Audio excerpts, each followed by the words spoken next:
Breaking the Chain. Juanantes Dios Rodriguez was a poor farmer. He was a good man, a good husband. He worked hard and lived a simple life. One night, Juanantes took a bottle of whiskey to the field behind his house. He didn't usually drink alcohol. He hated the taste, although people said it was better than most other pleasures in life. Some people had even found the good light after drinking alcohol.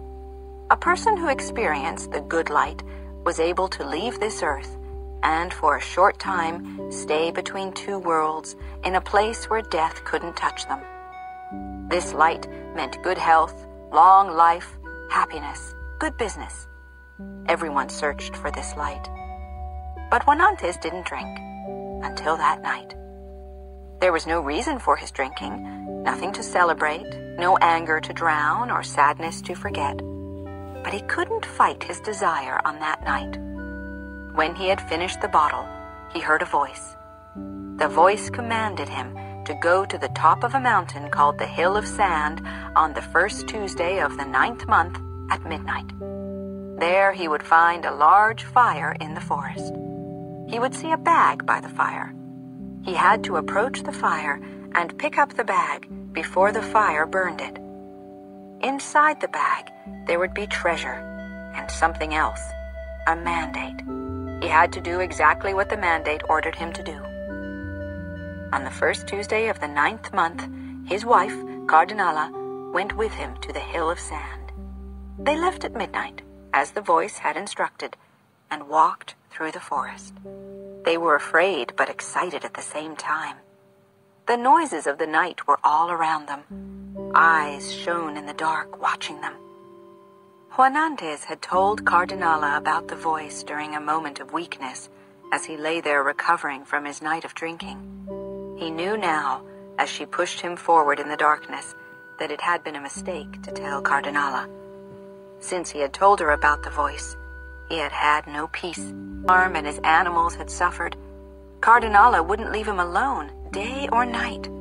Even in silence, they knew each other's thoughts. To him, the mysterious voice he had heard was like an evil curse. But not to Cardinala. To her, it was a way of escaping from their poverty, the way to the good light.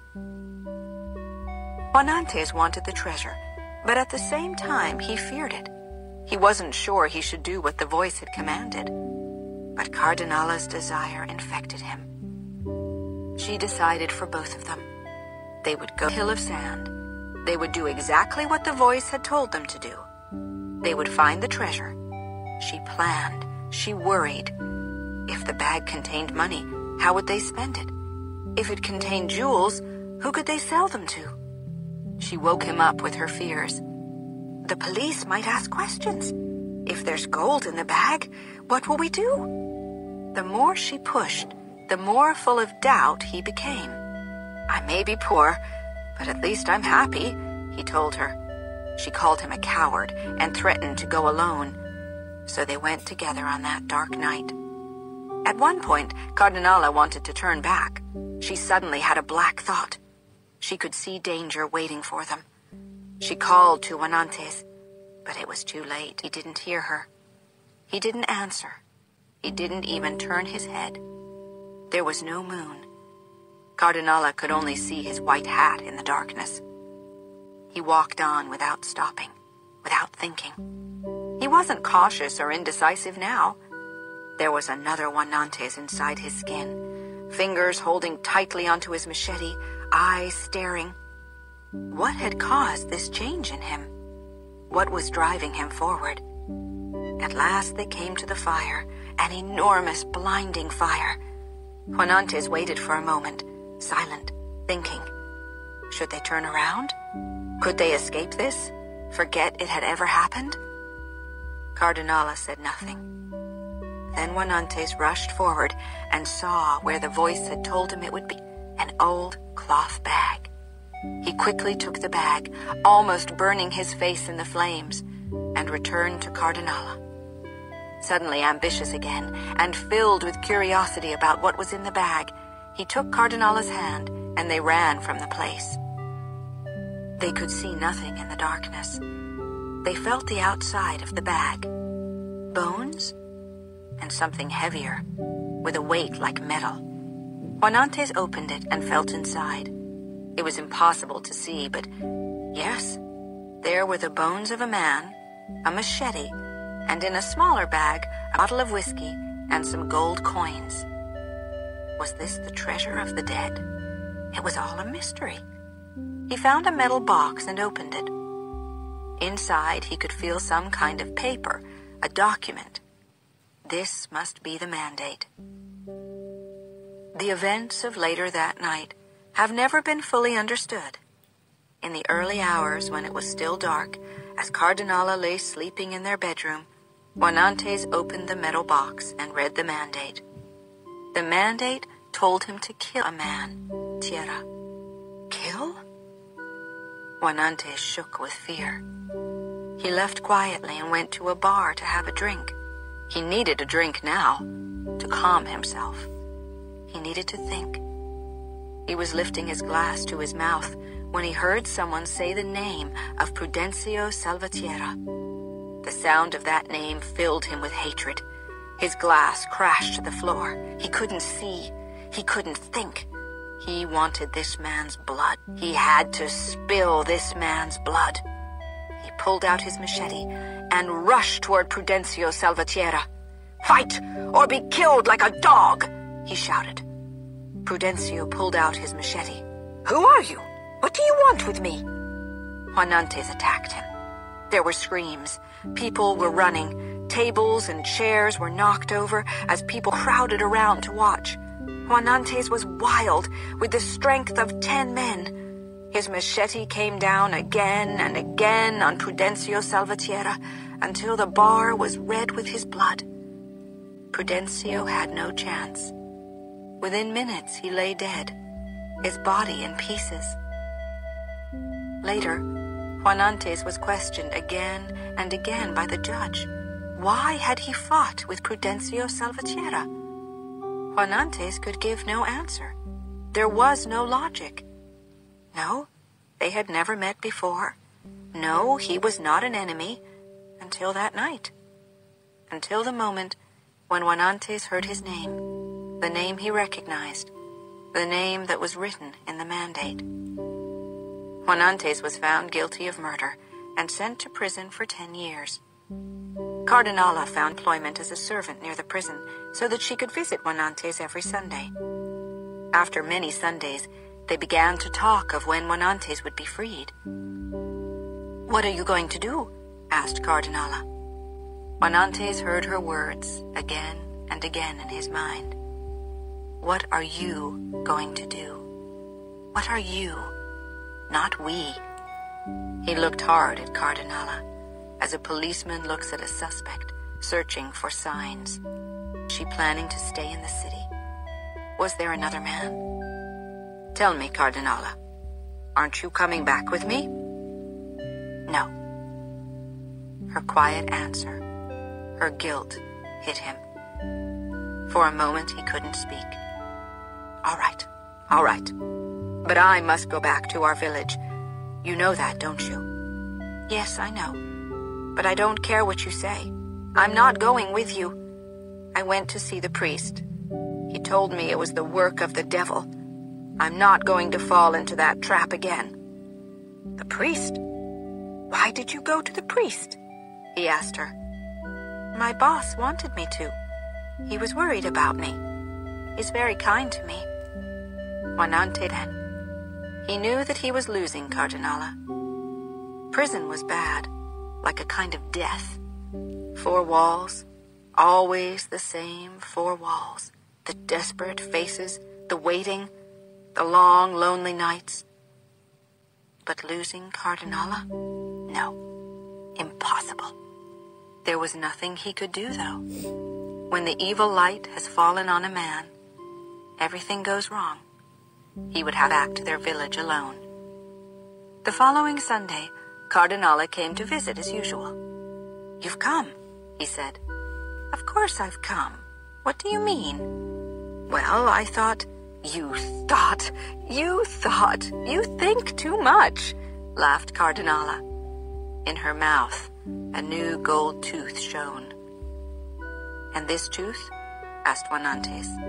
"Oh, my boss paid for it." "Your boss again? And you paid him back?" "Of course. Stop questioning me." Juanantes asked again, "Are you coming back with me?" "No, Juanantes." Short and sharp. It cut his heart. "Well, at least—" He stopped. His voice left him. "At least this way I know," he finally managed to say. "These things happen to people who have swallowed the evil light."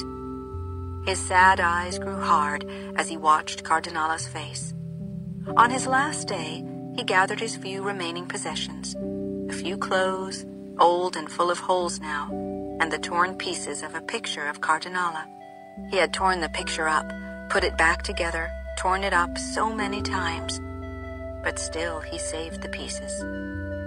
He went to a hotel to stay that night and filled in the form at reception with his full name, Juanantes Dios Rodriguez.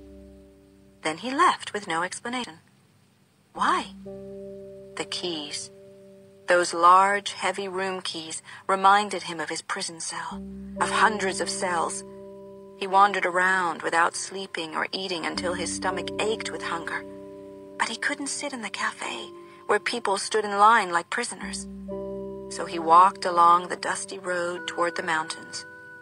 He knew something still had to be done. He had killed Prudencio Salvatierra 10 long years ago.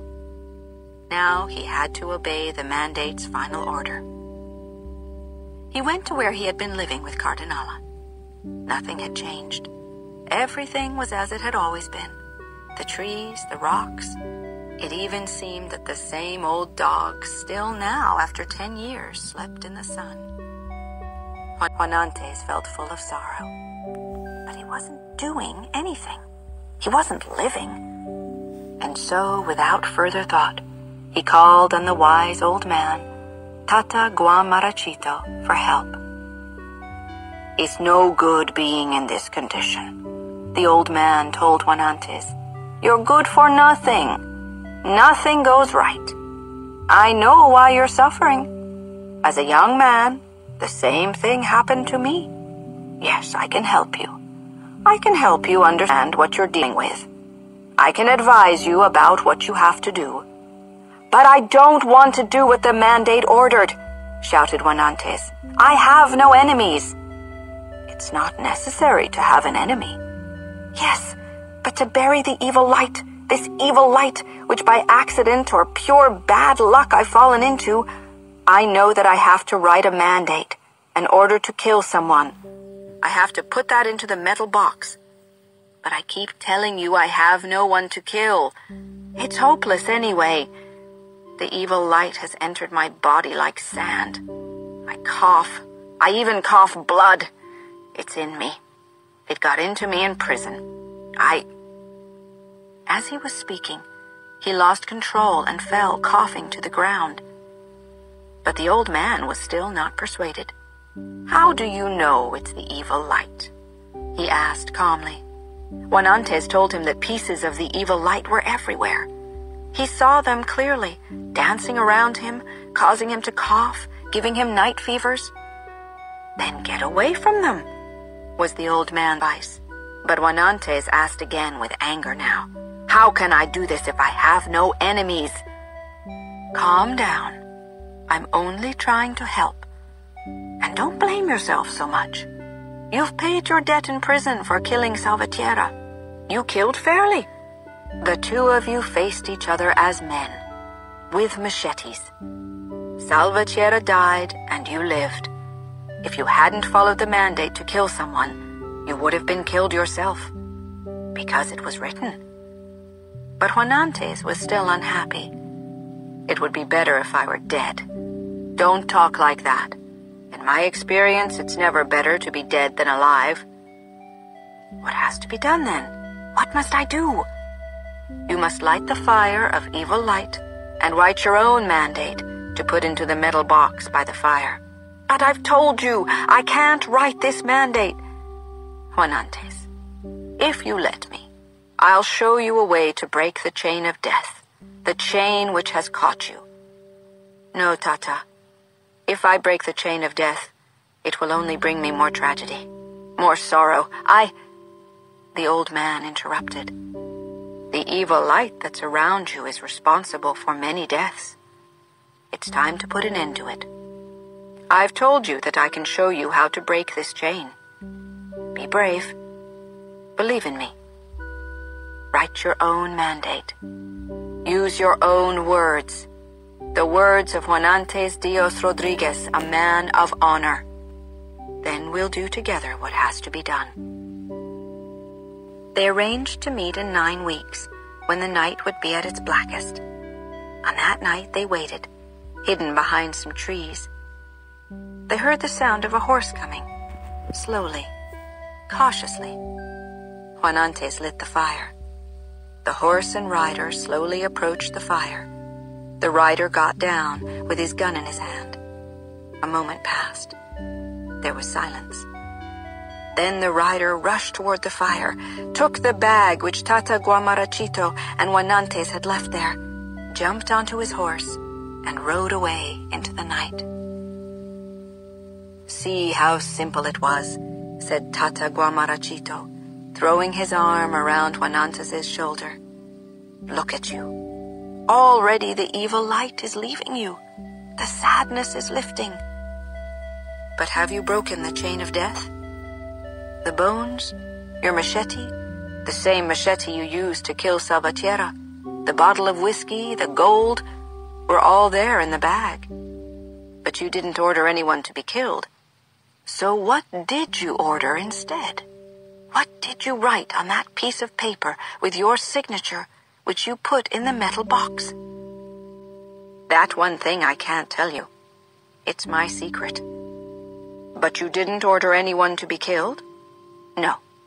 I told you I couldn't. I have no enemies. Then what was your order? I repeat, Tata, that's my secret. All right. I respect that.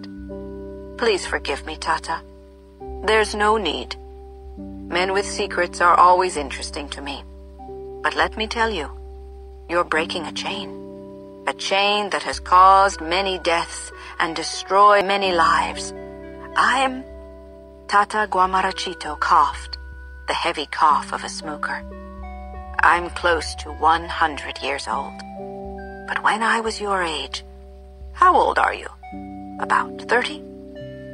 When I was your age, I fell into the evil light.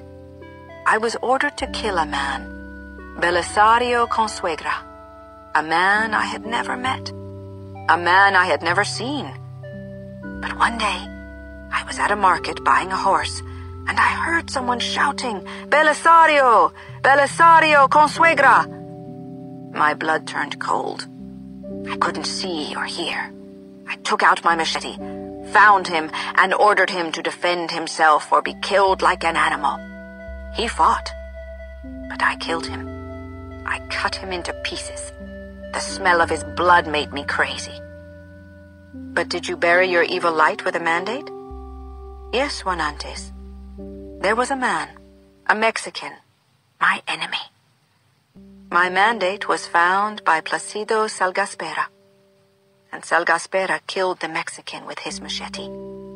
Salgaspera's mandate was then found by Remigio Huertas, who killed Salgaspera's enemy, and it has continued in this way.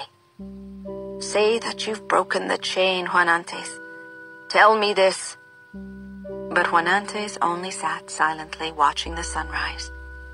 He always watched the sunrise, but had never liked the morning. Now, however, freed from the evil light, it seemed the most beautiful dawn he could experience.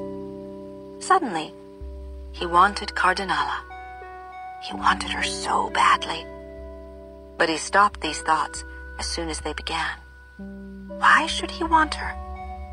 He knew now that Cardinala was part of the evil light which had brought him to this place. Because of her, Prudencio Salvatierra now lay cold in the ground. When the sun had fully risen, he offered Tata Guamarachito payment for his services. The old man wouldn't accept money. I want only to know your secret, the mandate that the horseman read." But without speaking, Astronantes walked away. He was going down the mountain when he suddenly changed his mind, turned and started back toward Tata Guamarachito. Walking, then running, shouting, "Tata! Wait! I will share my secret with you!" When he reached the place where they had sat, he bent down and whispered in the old man's ear. "Is that true? Was that really your mandate?" asked the old man, smiling, trying to hold back his tears of joy. Yes, that she too would be torn up when the picture was torn up. Now I know, Tata, that when I tore up Cardinala's picture in prison, it began to free me from her evil power. Woman, when she goes bad, is the worst of all evil lights. Because of this, my mandate ordered the unknown rider to take the picture of the first person with an untrue heart that he found, the first unfaithful friend or lover, and tear it into pieces. There are many ways of destroying someone.